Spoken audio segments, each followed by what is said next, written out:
And as you know, we put a 50% tariff on India. So tariffs on Indian goods will now stand at 50%. Trump ने India पे 50% tariff impose कर दिए हैं। यही सब जगह की हेडलाइन बन चुकी है। लेकिन टैरिफ्स का मतलब क्या होता है और उससे हमारे और आपकी जिंदगी में क्या फर्क पड़ता है, समझते हैं आज के वीडियो में। अज्यूम करो मुझे यूएसए से शूज मंगाने हैं।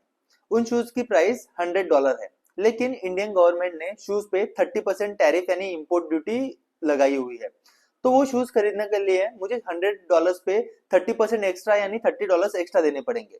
तो मैं टोटल $130 पे करूंगा, जिसमें से सेलर को सिर्फ $100 जाएंगे और बाकी $30 इंडियन गवर्नमेंट के पॉकेट में जाएंगे। अगर आप इस ट्रांजेक्शन को ध्यान से देखो तो जो टैरिफ इंडियन गवर्नमेंट ने लगाया है उसके लिए इंडियन बायर को ज्यादा पैसे देने पड़ रहे हैं और वो पैसे गवर्नमेंट के पॉकेट में जा रहे हैं। तो गवर्नमेंट अपने बायर को ही जिससे नुकसान हो रहा है ऐसे टैरिफ क्यों लगाते हैं? उसका सबसे बड़ा रीजन होता है डोमेस्टिक प्रोडक्शन को या बिजनेसेस को डिफेंड करना। अब ये कैसे? अज्यूम करो एक नई कंट्री जो कल ही आजाद हुई है और एक कंट्री है जो बहुत पहले से डेवलप्ड है। अब जो डेवलप कंट्री है वहां पे क्योंकि बेटर टेक्नोलॉजी का यूज हो रहा है, ट्रैक्टर का नया फर्टिलाइजर्स का यूज हो रहा है, तो वो बहुत मास स्केल पे गेहूं को प्रोड्यूस कर पा रहे हैं, इसलिए उन्हें गेहूं की प्राइस बहुत कम पड़ रही है। उसी के अगेंस्ट जो नई कंट्री है वहां पे इतनी डेवलप टेक्नोलॉजी नहीं है, तो वहां पे गेहूं प्रोड्यूस करने के लिए बहुत ज्यादा कॉस्ट लग रही है, या सेम लैंड में वो कम गेहूं प्रोड्यूस कर पा रहे हैं, तो नेचुरली वहां पे गेहूं की कॉस्ट ज्यादा होगी। अब अगर इस नए कंट्री में किसी को गेहूं खरीदने हैं तो वो डेवलप कंट्री से गेहूं मंगाएगा क्योंकि वहां पे कॉस्ट कम पड़ रही है। इससे क्या होगा, कभी भी डोमेस्टिक कंट्री से गेहूं नहीं खरीदे जाएंगे और वहां पे के फार्मर्स को ग्रो करने की अपॉर्चुनिटी नहीं मिलेगी। तो इन फार्मर को प्रोटेक्ट करने के लिए गवर्नमेंट क्या करेगी, बाहर से आने वाले गेहूं पे ज्यादा टैरिफ लगाएगी ताकि बायर्स को वो बाहर से आने वाले गेहूं महंगे पड़े और वो लोकल फार्मर से ही गेहूं खरीदे। इससे क्या होगा, धीरे धीरे फार्मर ज्यादा से ज्यादा गेहूं प्रोड्यूस करके सेल कर पाएंगे, धीरे धीरे वो अपनी टेक्नोलॉजी को इम्प्रूव करते जाएंगे और उनका भी प्रोडक्शन लेवल उसी लेवल पे आ पाएगा जहां पे डेवलप कंट्री का प्रोडक्शन लेवल है, और आगे जाके हम टैरिफ को रिड्यूस या फिर निकाल सकते हैं। इस तरह से टैरिफ का इस्तेमाल करके लोकल मैन्युफैक्चरिंग या लोकल प्रोडक्शन को बढ़ाया जा सकता है। टैरिफ की वजह से इंपोर्ट्स कम होते हैं, जिसकी वजह से लोकल करेंसी की वैल्यू बरकरार रहती है। इसके अलावा टैरिफ्स गवर्नमेंट के लिए रेवेन्यू की तरह काम करते हैं, जिसका इस्तेमाल वो बाकी ग्रोथ में कर सकते हैं। इसलिए लगभग सारे गवर्नमेंट्स टैरिफ्स का इस्तेमाल जरूर करते हैं। हमारे छत्रपति शिवाजी महाराज ने भी टैरिफ्स का इस्तेमाल किया था। पोर्तुगीज टेरिटरी से मराठी टेरिटरी में सॉल्ट यानी नमक को एक्सपोर्ट किया जाता था, लेकिन उसके वजह से लोकल नमक के जो प्रोड्यूसर थे उनको नुकसान हो रहा था। तो शिवाजी महाराज ने इस सॉल्ट पे बहुत ज्यादा टैरिफ लगाया ताकि सब लोग लोकल प्रोड्यूस सॉल्ट ही खरीदे, जिसके वजह से लोकल प्रोड्यूसर को बढ़ावा मिला और धीरे धीरे उनका बिजनेस ग्रो होने लगा। तो अगर आप लॉजिकली सोचो तो कम डेवलप कंट्री को ज्यादा डेवलप कंट्रीज पे टैरिफ लगाने चाहिए ताकि वो अपने डोमेस्टिक प्रोडक्शन को प्रोटेक्ट कर पाए। लेकिन अमेरिका तो ऑलरेडी डेवलप कंट्री है, तो फिर वो हम पे टैरिफ क्यों लगा रही है? उसके कुछ रीजन उन्होंने दिए हैं। पहला रीजन ये है कि अमेरिका अपने मैन्युफैक्चरिंग को बूस्ट करना चाहती है और अमेरिका को फिर से ग्रेट बनाना चाहती है। इंडिया और चाइना जैसी कंट्री जहाँ पे लेबर चीप है, बहुत सारी चीजें मैन्युफैक्चर करके अमेरिका को एक्सपोर्ट कर रही है। तो अपने मैन्युफैक्चरिंग को बढ़ावा देने के लिए अमेरिका इन इंपोर्ट्स को कम करना चाहती है, इसलिए उसने इंडिया पे बहुत ज्यादा टैरिफ लगा दिए है। दूसरा रीजन ये है कि अमेरिका का इंडिया से ट्रेड बैलेंस कुछ अच्छा नहीं दिख रहा, मतलब वो कंपेटिटिवली कम चीजें एक्सपोर्ट कर रहे हैं इंडिया को और ज्यादा चीजें इंपोर्ट कर रहे हैं, जिससे उनका ट्रेड बैलेंस बिगड़ रहा है। तो उस बैलेंस को एडजस्ट करने के लिए उन्होंने टैरिफ्स को बढ़ा दिया है। तीसरा रीजन है रशियन ऑयल। रशिया और यूक्रेन के वॉर के बाद अमेरिका ने रशिया पे सैंक्शन लगाया, लेकिन इंडिया फिर भी रशिया से ऑयल परचेस कर रही है और उसे पिनलाइज करने के लिए यूएसए ने हम पे बहुत ज्यादा टैरिफ लगाए है ताकि हम ये रशियन ऑयल बाय करना स्टॉप करें और एक तरीके से रशिया को कम पैसा मिले ताकि वो वॉर को फंड ना कर पाए। पर क्या ये रीजन ट्रू है? एक्चुअली नहीं। जब अमेरिका ट्रेड बैलेंस की बात कर रहा है वो सिर्फ मैन्युफैक्चरिंग को कंसिडर कर रहे हैं, जबकि इंडिया और यूएसए के बीच में ज्यादातर इंपोर्ट एक्सपोर्ट सर्विसेज के फॉर्म में हो रहा है। कुछ लोग इंडिया से एजुकेशन के लिए भी यूएसए में जाते हैं, जिससे यूएसए का फायदा होता है। इसको भी इस कैलकुलेशन में इग्नोर किया गया है। और जब यूएसए रशियन ऑयल की बात कर रहा है, रशियन ऑयल तो चाइना भी खरीद रहा है, यूरोपियन कंट्रीज भी रशिया से नेचुरल गैस खरीदे हैं, उनपे तो इतने ज्यादा टैरिफ नहीं लगे। चाइना के साथ तो यूएसए अभी भी निगोशिएशन कर रहा है, तो इंडिया को ही इतनी ज्यादा पेनल्टी क्यों? अगर आप ध्यान दो तो ट्रम्प के मेजोरिटी वोटर रूरल है, जिसमें 70 to 80% फार्मर्स हैं। इंडियन गवर्नमेंट फार्मिंग इंपोर्ट्स पे बहुत ज्यादा ड्यूटी लगाती है, जिसकी वजह से इंडिया में यूएसए से बहुत कम फार्म या डेयरी प्रोडक्ट्स इंपोर्ट होते हैं।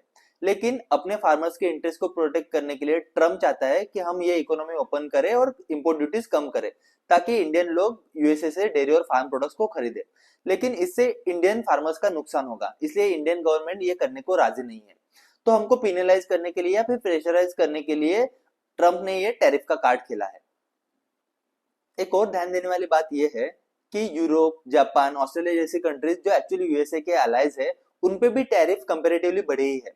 स्टार्ट में तो बहुत ज्यादा टैरिफ लगे थे, बाद में ट्रम्प ने निगोशिएशन किया और इन टैरिफ्स को कुछ हद तक कम किया, जो पास्ट के कंपैरेटिवली थोड़े ज्यादा ही है। और ये निगोशिएशन करते समय ट्रम्प ने इन सारे कंट्री से अमेरिका में इन्वेस्टमेंट लिया है। अब इन्वेस्टमेंट से अमेरिका को क्या फायदा होगा? ऑब्वियसली उनके यहाँ इन्वेस्टमेंट आने से मैन्युफैक्चरिंग तो बूस्ट होगा, जॉब्स बढ़ेंगे। इसके अलावा एक और रीजन है, इस इन्वेस्टमेंट की वजह से अगर फ्यूचर में कोई वॉर होता है तो इन सारे कंट्रीज को नेचुरली अमेरिका को सपोर्ट करना होगा, क्योंकि अगर मैं किसी कंट्री में इन्वेस्ट करता हूँ, वो कंट्री का वॉर में नुकसान होता है, तो मेरा भी पैसा डूबने के चांसेस रहते हैं। तो मेरा पैसा बचाने के लिए मुझे यूएसए के साथ वॉर में उतरना ही पड़ेगा। इस तरीके से वर्ल्ड वॉर को हेज किया है ट्रम्प ने इस इन्वेस्टमेंट को लाके। हमने टैरिफ के रीजंस तो समझ लिए, अब जानते हैं इन टैरिफ से इंडियन इकोनॉमी पे क्या इंपैक्ट आएगा। इंडिया यूएसए को 90 बिलियन डॉलर्स तक एक्सपोर्ट करता है, जो हमारे जीडीपी के 2% के आसपास है। तो इन एक्सपोर्ट्स में चेंज आने से जीडीपी में बहुत ज्यादा चेंज तो देखने को नहीं मिलेगा। इसी चीज को क्रेडिट रेटिंग कंपनीज भी एग्री कर रही है और उन्होंने भी अपने ग्रोथ फोरकास्ट में इंडिया की जीडीपी ज्यादा चेंज होते हुए नहीं दिखाई है, लेकिन लॉन्ग टर्म में इसके ज्यादा इंप्लीकेशंस हो सकते हैं। इंडिया के टोटल फार्मास्यूटिकल एक्सपोर्ट में से 40% एक्सपोर्ट्स यूएसए को हो रहे हैं। टैरिफ की वजह से इस सेक्टर में बहुत ज्यादा हिट देखने को मिल सकता है। जब भी इन चीजों को हम यूएसए में एक्सपोर्ट करते हैं तो एफडीए और अन्य अप्रूवल्स इजीली मिल जाते हैं, जिसके वजह से बाकी कंट्रीज को भी एक्सपोर्ट करना इजी होता है। तो अगर अमेरिका इन चीजों को हमसे खरीदना बंद करे तो बाकी कंट्रीज को भी एक्सपोर्ट करना हमारे लिए डिफिकल्ट हो सकता है। अमेरिका ये चाहता है कि इन चीजों को वो मैन्युफैक्चर करे डोमेस्टिकली, लेकिन ये मैन्युफैक्चरिंग तुरंत कल तो पॉसिबल नहीं है। इसलिए अमेरिका इंडिया के लिए ऑप्शन ढूंढ रहा है जहां से इन फार्मास्यूटिकल्स को वो इंपोर्ट कर पाए। पोर्टो रिको जैसी छोटी कंट्री भी बहुत ज्यादा हद तक अमेरिका को इन चीजों को एक्सपोर्ट कर रही है। टेक्सटाइल सेक्टर में भी लगभग 30% एक्सपोर्ट्स हम सिर्फ यूएसए को कर रहे हैं। टैरिफ की वजह से ये सेक्टर में हम डिक्लाइन देख सकते हैं। इस सेक्टर में हमारे बहुत ज्यादा लोग एम्प्लॉयड भी है, तो एम्प्लॉयमेंट में भी इसके वजह से प्रॉब्लम आ सकती है। यूएसए इंडिया के बजाय बांग्लादेश या वियतनाम जैसे कंट्री से इन प्रोडक्ट को परचेस कर सकती है, क्योंकि कंपेरेटिवली उन पे टैरिफ्स कम है। जेम्स और ज्वेलरीज भी हम बहुत हद तक यूएसए को एक्सपोर्ट करते हैं। अगर इसमें रिडक्शन आता है तो मुंबई, सूरत जैसे हब जो डायमंड बिजनेस के लिए जाने जाते हैं, वहां पे बहुत ज्यादा इंपैक्ट देखने को मिल सकता है और लोगों की जॉब्स भी जा सकते हैं। इसके अलावा ऑटो कंपोनेंट्स, स्टील कंपोनेंट्स, ये सारे सेक्टर में भी हम यूएसए को एक्सपोर्ट्स करते हैं। और फार्मिंग सेक्टर में भी बासमती राइस और अन्य सारे प्रोडक्ट्स हम यूएसए को एक्सपोर्ट कर रहे हैं। तो टैरिफ की वजह से इन एक्सपोर्ट्स में गिरावट आ सकती है। कुछ एक्सपर्ट्स का मानना है कि ये टैरिफ्स लॉन्ग टर्म सस्टेनेबल नहीं है और सिर्फ एक निगोशिएशन टैक्टिक है ट्रम्प की, क्योंकि टैरिफ की वजह से अमेरिका में महंगाई बढ़ेगी तो उनको इन टैरिफ्स को कम करना ही पड़ेगा। तो लॉन्ग टर्म इम्प्लीकेशन इसके बहुत ज्यादा नहीं होने वाले हैं। लेकिन जिन लोगों पे आज असर होगा उनका क्या? जो लोग 10 साल से टेक्सटाइल में या फार्मास्यूटिकल कंपनी में काम कर रहे हैं, अगर टैरिफ की वजह से उनका प्लांट मूव होता है या फिर बिजनेस बंद होता है तो उनकी जॉब तो चली जाएगी। क्या उनके लिए आसान है किसी दूसरे सेक्टर की स्किल को तुरंत एडप्ट करना और जॉब पाना? नहीं। और आज जो बिजनेस बंद हो जाएंगे शायद वो वापस कभी शुरू नहीं हो पाएंगे, तो उनके लिए तो ये चेंज इरिवर्सिबल होगा। डिस्कस करते हैं हम क्या कर सकते हैं इस टैरिफ के इम्पैक्ट को कम करने के लिए।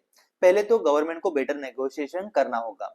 गवर्नमेंट उन सेक्टर्स में जहां पे हमारे डोमेस्टिक प्रोड्यूसर को कम नुकसान होगा, इंपोर्ट ड्यूटीज घटा सकती है, ताकि हम नेगोशिएशन कर पाए फार्मास्यूटिकल और टेक्सटाइल जैसे की इंडस्ट्रीज पे टैरिफ कम कराने के लिए। गवर्नमेंट के अलावा बिजनेसेस क्या कर सकते हैं? पहले तो हम हमारे एक्सपोर्ट को रीरूट कर सकते हैं। जेम्स ज्वेलरी जैसी चीजें डायरेक्ट यूएसए को एक्सपोर्ट करने के बजाय हम मिडिल ईस्ट में दुबई जैसे एरिया से एक्सपोर्ट करा सकते हैं, जहां से टैरिफ का इम्पैक्ट रिड्यूस होगा। इसके अलावा स्टील मैन्युफैक्चरिंग या ऑटो कंपोनेंट्स जो हम इंडिया में प्रोड्यूस कर रहे हैं, उसकी फाइनल असेंबली हम मैक्सिको जैसे कंट्री में करके फिर उसको एक्सपोर्ट कर सकते हैं यूएसए में, जिससे हम टैरिफ के इम्पैक्ट को नलिफाई कर पाएंगे। हमें एक्सपोर्ट्स के लिए यूएसए के अलावा और ऑप्शंस ढूंढने होंगे। इसके लिए हम अफ्रीकन और एशियन इमर्जिंग कंट्रीज को टारगेट कर सकते हैं। हम अपने प्राइसेस को भी एडजस्ट कर सकते हैं, ताकि भले मार्जिन कम हो लेकिन अमेरिकन बायर को टैरिफ का इम्पैक्ट कम पड़े, ताकि वो खरीदना कंटिन्यू करे थोड़े पीरियड के लिए, सो हमारा बिजनेस उस शॉर्ट टर्म के लिए सस्टेन हो पाए।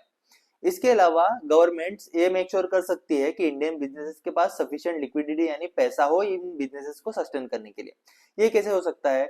गवर्नमेंट एक्सपोर्ट पे सब्सिडीज दे सकती है या फिर जीएसटी क्रेडिट जैसी चीजों को फास्ट फॉरवर्ड कर सकती है ताकि बिजनेस के पास पैसा लगातार बना रहे और वो अपने बिजनेस को सस्टेन कर पाए। सबसे इंपॉर्टेंट चीज जो हम कर सकते हैं वो है प्राइस एंड क्वालिटी। देखो, चाइना तो हमसे ज्यादा यूएसए को एक्सपोर्ट कर रहा है, उनका ट्रेड बैलेंस चाइना के साथ ज्यादा खराब है, फिर भी यूएसए चाइना पे टैरिफ नहीं लगा पा रहा और अभी तक निगोशिएशन ही कर रहा है। ऐसा क्यों? क्योंकि चाइना ने अपने आप को इररिप्लेसेबल बना दिया है। चाइना ने भी हमारी तरह चीप लेबर के साथ स्टार्ट किया, लेकिन उन्होंने अपनी टेक्नोलॉजी को बिल्ड किया। आज के दिन चाइना एक वर्ल्ड की फैक्ट्री बन चुका है। उनकी तरह प्रोडक्शन करना किसी भी कंट्री के लिए पॉसिबल नहीं है, इसलिए हर कंट्री को या पूरे दुनिया को उनसे ही चीजें खरीदनी पड़ती है। इसलिए उन पे टैरिफ लगाना यूएसए के लिए मुश्किल हो रहा है।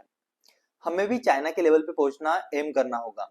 टेक्नोलॉजी का यूज करके अगर हम मास प्रोडक्शन कर पाए तो ऑटोमेटिकली प्राइसेस कम होगी, जिससे टैरिफ का इम्पैक्ट नलीफाई किया जा सकता है। इसके अलावा हम प्रोडक्ट के क्वालिटी पे भी फोकस कर सकते हैं।